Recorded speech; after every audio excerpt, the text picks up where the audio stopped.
Bagaimana untuk maintain stock group part 2? Lepas tu, ketiga, kita ada weighted average. Weighted average ada untuk example yang tadi, saya beli RM10, 10 kuantiti daripada supplier A.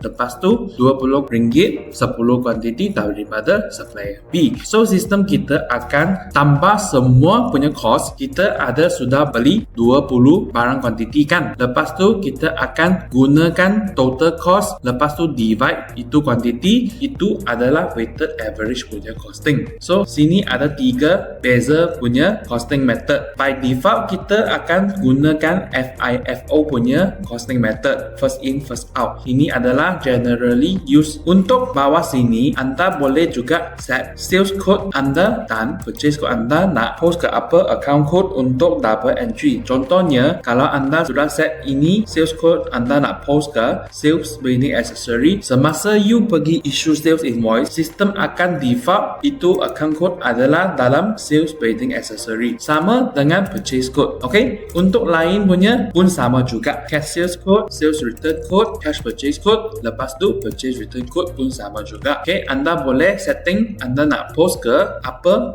account code dalam GL. Lepas tu anda pun juga boleh set ini balance sheet stock anda nak guna yang mana stock control punya account. Contohnya sini saya nak gunakan stock punya account. Lepas tu save. So ini adalah cara untuk maintain anda punya stock group dalam SQL system. Ini kena maintain dulu sebelum anda pergi set ini stock item. Okay, next video saya akan ajar macam mana nak maintain stock item ini, lepas tu link ke stock group ini. Okay, ini adalah caranya untuk maintain stock group. Okay, kalau anda suka video ini, anda boleh like and share. Thank you.